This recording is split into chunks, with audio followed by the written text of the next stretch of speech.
and would love you to be a part of the conversation. Let us know what your thoughts are. The WhatsApp number is 0809 444 0981. You can also tweet at Smooth981. I was streaming live as well on YouTube, so you can catch the live stream up on our YouTube page. It's Smooth 981 FM Lagos. Our analysts this morning, Joseph Obari and AB Bozimo. Good morning. Welcome. Good morning, Lagos. Hello. Good morning, Zibby. Good morning. Good morning. Yeah. Good morning to both of you. Good morning, Lagos. Thank you for coming through. Now we're starting off with Punch. The NLC and the Nigeria Electricity Regulatory Commission, NERC, are headed for a collision course over the planned hike in the tariffs payable by electricity consumers nationwide. Okay, this is a piece of information that has been bubbling below the surface, although I don't know whether there has been any official confirmation the rate is going to go up. What I find interesting is that they say the electricity tariff is meant to be reviewed every 6 months as a matter of course. Is there anything in the agreement that says what the performance of these electricity providers should be? Or is this upward review just independent, literally, of any performance standards? Looking around most places in Nigeria today, there is no power. You expect people to pay more for less or no power? It doesn't appear to make sense to me. So let's say NLC is about to, come to blows with them. That may happen. It may not. But I don't think the real fact of the story is about the potential clash. I agree with NLC about how it appears as organized indifference to the well-being of consumers, of increases in rates based, of course, on fuel. I have to ask myself, was petrol subsidized being used to provide electricity before? I cannot understand why there is some kind of tie-in between the newly released, reviewed subsidy or non-subsidy figure of petrol and electricity. It appears now that everything and everyone is trying to just latch on their perception of charges to this electricity, to this subsidy thing. I'm not saying that there wouldn't be effect, but come on, to go up by 40% because of the subsidy. Was petrol being used to provide electricity before? Otherwise, what is the nexus? At the end of the day, it's about value. For whatever reason, we have been able to crack 5,000 megawatts in Nigeria across a million square kilometers and 250 million people. 5,000 megawatts seems to be our upper limit. We always dance between 4 and 3 and 2. When we collapse, 0. I'll say this, until we understand that electricity is at the heart of any form of development and get busy doing it right, we'll continue having these skirmishes between labor. People are ready to pay for power. I argue, in fact, that people are already paying for power. We are paying with sleepless nights. We're paying with being in queues. We're paying with asking people to come and repair a generator. We're paying already. What people want to be able to pay for is silence and reliability, neither of which the current electricity providers are able or willing to provide. So crack that secret and you will get any amount of revenue you want for electricity because people are ready to pay. All right, thank you for that, AB. WhatsApp number 0809 444 0981. Vice President Kashim Shatima says Nigeria is committed to eradicating variants of poliovirus by the end of this year. And this article is coming from the Daily Trust. Joseph? When I read this report, I'm happy to hear that Nigeria is moving in direction to eradicate polio. But that's not the story, the heart of the story. The heart of the story is actually the level of disinformation and conspiracy theory that is hampering acceptance of polio immunization in Nigeria, and which I think should be the focus of the government. Some people believe all kinds of tales about how polio vaccines will be used to depopulation and all kinds of things. And it is time the government paid attention to that and tackle that disinformation, which has deception as at the heart of the falsehood and so on. So it's not just beyond the immunization. How do you achieve that? How do you deal with this monster that is called polio.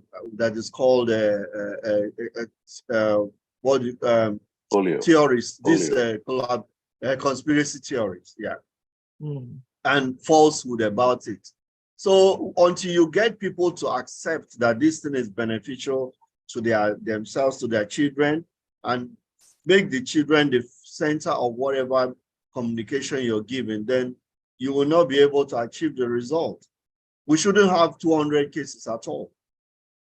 Our vice president was glad to say we have 200 cases. Yeah, shouldn't have at all. You shouldn't have. That's what we should target to achieve. Wasn't there a time we supposedly stamped out polio before? So I'd like to know what happened then and now. And also, like Joseph has said, vaccinations and in fact, any other kind of healthcare is very much a human issue. All right, let's go on to some of the messages coming through. The humans to accept, we'll have a lot of problems. All right. JP via WhatsApp says electricity had a subsidy just as petrol, gas, and appropriate price has not been correct for a while. Removal is key, but so is timing. A long road ahead. Thank you, Caxton, for that. El Como says Discos are expected to carry out minor reviews to the electricity tariff every 6 months. According to the multi-year tariff order, the review has not much to do with the removal of the subsidy. The 40% upwards review has more to do with the convergence of the FX rates. Okay. All right. Let's move on to the next message. Come on, that's a very long message. And this one is from Yinka.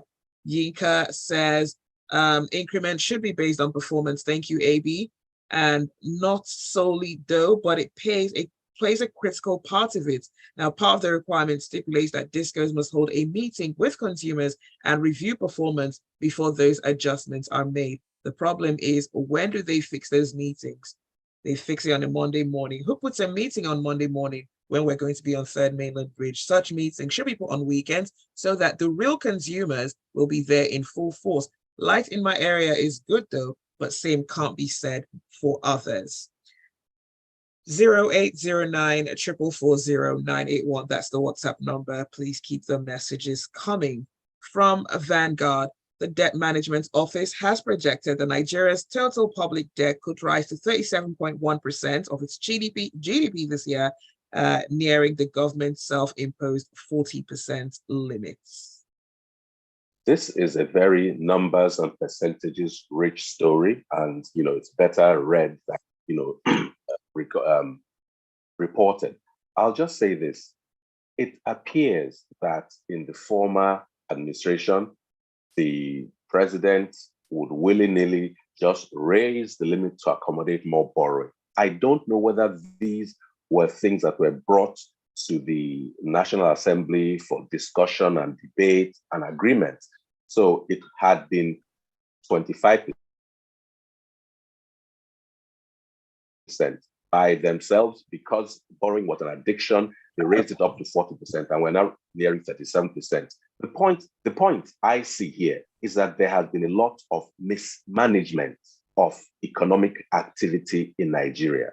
No one is saying that loans in and of themselves are bad, but there seems to have been a missing link between the loans taken and their impact on the well-being and upliftment of the Nigerian people. So, as I say, the story has numbers up, numbers high, numbers low.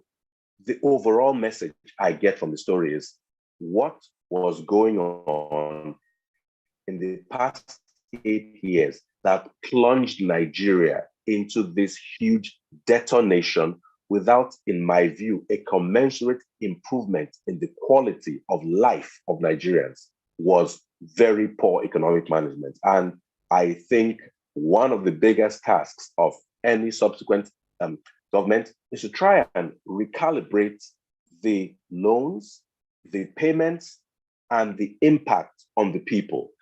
And it simply will not do for government to continue seemingly stripping itself of responsibility. We won't pay subsidy. Fair enough, there's fraud in subsidy. What is government doing? The word fraud implies fraudsters.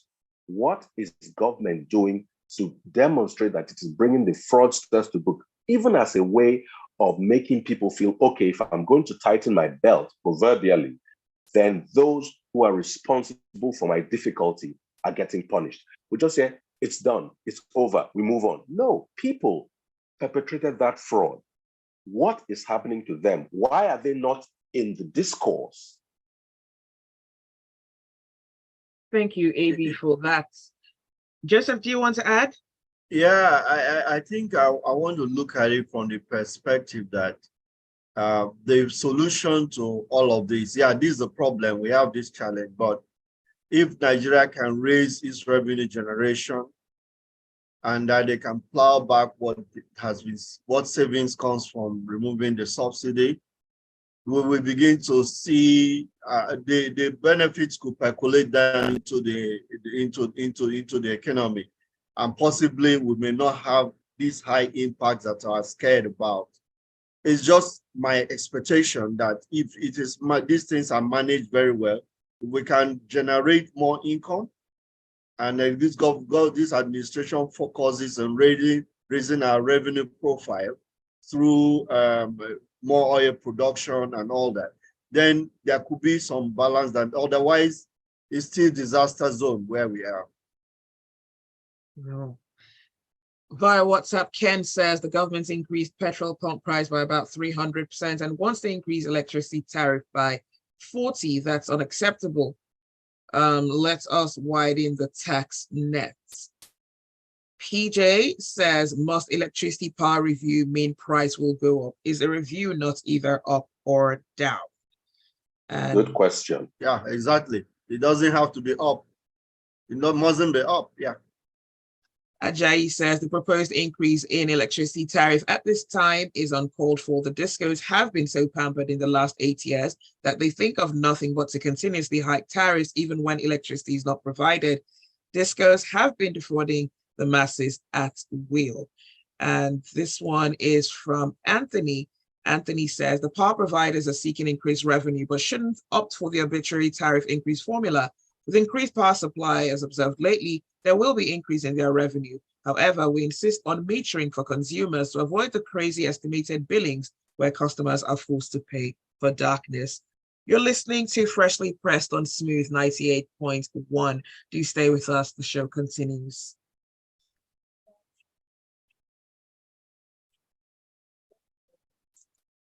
Excuse me?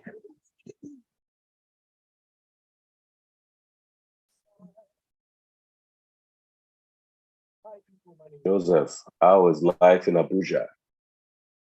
Sorry? How is life in Abuja? Oh, life is good. We're okay. You know, we are breathing the same air with the president. That's the only happy thing we have. That's it. We delude ourselves by now, at least by now you are breathing with a French accent. Thank goodness. Oh yeah. This is just a Oh, wow. So next time you talk to me, I'll be saying things like "born, that call." Exactly. Voulez-vous coucher avec moi?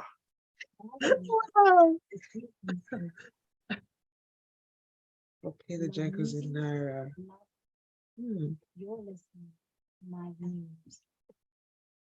Okay, we're on in 15. Hey. Standing by.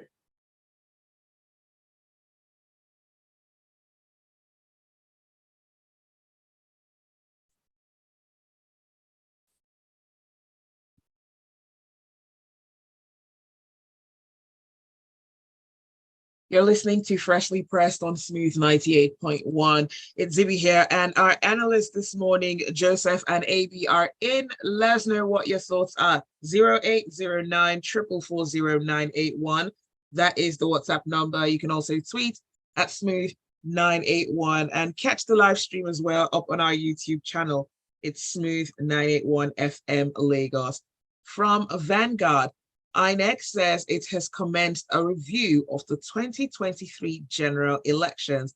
National Commissioner in charge of voter education, Festus Okoye, disclosed this in a statement that was issued last night. Who's taking that? Joseph. That's Joseph. Oh, yes. Okay. You know, any review that Nigerians are expecting that whatever review INEC does, it has to be very honest with itself. And what we've seen so far concerning the conduct of this year's general election has been that INEC has arrogantly been grandstanding and insisting that they did conduct a perfect election, everything was okay, and so on. And that is not the opinion of a wide majority of Nigerians, observers, the media, and everybody that participated in this election. It's only the illusion of INEC that it conducted a perfect election. You know, so it's if any review they are going to do, of course, they are going to spend a whole lot of money because they're talking about assembly workers, the INEC staff ad hoc at the state level, then they all aggregate at the national level. It's all that makes up the budget. That's why the budget, you heard about budget of election and conduct of election goes in hotel bills and all those kind of things, and not in those areas that we critically wanted changes that will reflect positively on the conduct of our elections. So any review that's made, of course, they say part of it is that eventually there will be an external review session where the observers will be involved, media and everybody. And I think, I hope they are open enough to want to listen to the opinion of Nigerians and as we represented by these stakeholders in what we have to say about the conduct of this election. People are in fact, what has happened is like canceling whatever gains they made when they proposed that they were going to run a credible election.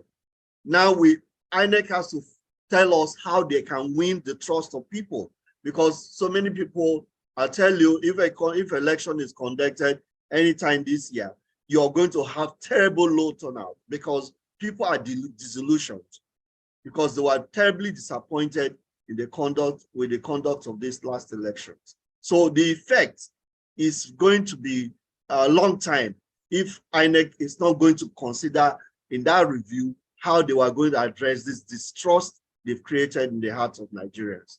So all we're asking, what we expect for INEC is honest review and the willingness and the humility to listen to the opinion of stakeholders and not grandstand and say, oh, we conducted an election, everything went fine, and so on and so forth has been going on. Will we ever come to a point? Okay, Obi, go ahead. It's customary to carry out a lessons learned exercise, but I don't know, like Joseph said, whether INEC is open, willing, or able to learn any lessons from the recent elections that they conducted, because they came out on a platform of this is the very best election since sliced bread, which is patently incorrect. Would we ever get to a situation here in Nigeria, or even across the world, where we can honestly say the electoral process is 100% perfect? It can never be 100% perfect anywhere, right? Exactly. Even in the United States, there are still challenges with the election. People will challenge, But in some other countries, elections are conducted, as a matter of fact, very transparently. And you don't hear those kind of bickering. And for instance, in the United Kingdom, you don't hear all those kind of things you hear, for example, in the United States and so on. Some other countries, the elections are more or less very simple and straightforward, and people conduct elections and then they get on with it. So it's not rocket science. That's the point we're making. It is not rocket science. If you set yourself to conduct transparent elections and you lay down the condition for it, you create the conditions with appropriate planning, you will achieve, if not anything, 90%. It's not bad. But we can't score INEC. I can't give INEC 60% for the conduct of this last election. I cannot. I scored INEC 15% after the first election, after the second, 5%. Here's the issue. It's not about perfection. It's about the preponderance of performance. As long as the differences would not substantially affect an election outcome, generally people accept it. But when you have patent, well, it's being litigated right now. So let's just say INEC has work to do.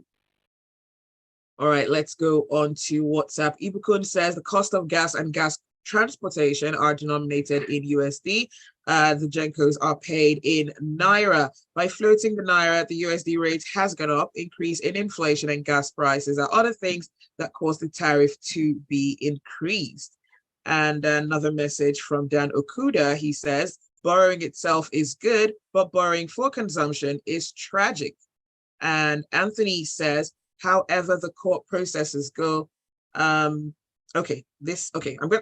didn't start from first message. The power providers are seeking increased revenue, but shouldn't opt for the arbitrary tariff increase formula. I think I read that already. Fabian says that INEC is going to review the election, in my opinion, should not be major, as it's meant to be a continuous process. Open accountability is what is needed and not more money sunk in quicksand. All right, we're moving on to this day. The presidency has reacted formally to the reported increase in the salaries of the president and other political office holders and judicial officers in the country. Now, it says that no approval has been given to this in regard to the current administration. So let's first of all contextualize this. This process of potentially reviewing salaries started in the past administration over 6 odd months ago. So it was definitely not something that happened as the current administration started. Having said that, another key sentence is saying no approval has been given in this regard. That suggests that the proposal is on the table, but has not yet been approved by the President and the National Assembly, which I believe are two bodies that need to.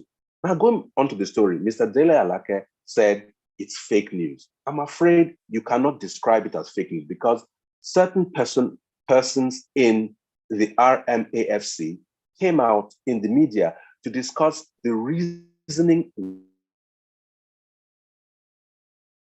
why they felt it had to be done. So it is not fake news, and it properly went viral once the news seeped out, because in the context of Nigerians struggling with literally everything around them, it seemed very, very poor optics for the leadership, as it's called, to be talking of raising their salaries. Another thing, unless my math is wrong, 114% increase does not take the president's salary from 3 million to 8 million. If the president was earning 100 naira, he would earn 114 naira. But maybe more brilliant mathematicians out there can tell me. So either we have a national arithmetic solution problem, or some of the newspapers are not computing correctly. Last of all, there was something where they said it brings to danger the fake news from social media. Nope, nothing about this story originated on social media. It was from conventional media, television studios, and reporting of a visit of somebody to some governor, and then it now was spread on social media. So I hope people don't keep doing this thing where at the slightest drop of a hat, they want to demonize social media. That is incorrect. It is not fake news. The proposal is a real proposal. It was being made, it was being transmitted in conventional media. And the only thing that has stopped it from happening right now is that it has not yet been assented. But stay tuned, wait for it. These are the kind of policies that will be considered matters of urgent personal interest by the National Assembly, because it has to do with raising their salaries. When it comes to things like electricity tariffs that are being taken up by 40%, there will be no sitting in the National Assembly to discuss the effect of that on Nigerians. That is the type of venal leadership that seems to exist in Nigeria. Completely distanced from the pains of the people, but always going to be concerned with their potential increase in salary and all sorts of allowances and the rest of it. It's a real pity. All right. My comment actually relates to the expression fake news, which they just throw around anyhow. And I should expect that Dela should know better that this is not fake news. It at best is actually malinformation. And what malinformation is, that is information that originates from what is true, but is exaggerated. And it's quite distinct from disinformation and misinformation, which have falsehood as their root. Anytime you talk about misinformation or disinformation, the source is false news, and it aims to cause either damage, deception, or manipulation. But in the case of malinformation, the source is true, but it is exaggerated. In this case, it was innocently exaggerated by the government official. So it does not fall under the classification of fake news. Fake news is disinformation or misinformation. And I expect an expert like Aleke to know that, Absolutely. Thank you for the clarification, Joseph. Let's go on to WhatsApp. And we've got some messages coming through. Yinka says, we have whites, blacks, and Nigerians. No election will ever appear perfect in this Nigeria of today. Even when it's perfect, folks will make it look imperfect. So I'd say we should move on. But the real issue here is that I'm surprised we're not talking about the polls that held unchecked. They created these problems. It's a lesson learned for us. Perhaps it should not be allowed again. The polls conducted up and down was done to sway the minds of woke Nigerians who are usually loud. The moment things went the other way, it became a problem. We need to understand that we have Twitter and we have reality. The guys on the streets in certain states won't tweet, they just vote. And let's see, this one is from Abbas. Abbas says, Florida has had controversies during elections. In the US, Georgia has had issues as well. We can't say INEC didn't do well. This election is still the best we've had in recent times. We know the kind of millions, the numbers we'd gotten before this 2023 elections. And Fabian says, considering the response to the salary increase, there's no smoke without fire. I hope the president will go a step further to cut the salaries and allowances to show that they are in sync with the Nigerian people. All right, well, that is all the time that we have for Freshly Pressed this morning. Thanks for listening. Thanks for your messages. And special thanks to our analysts, as always, for joining us, AB and Joseph. Thank you so much. Zibby, I wish you a wonderful weekend. Lagos, enjoy yourselves and stay safe. Yeah. Awesome. You guys have a great weekend ahead. Thank you so much and have a brilliant weekend ahead. Do stay with us. There's a lot more to come on the Smooth Breakfast. Smooth 98.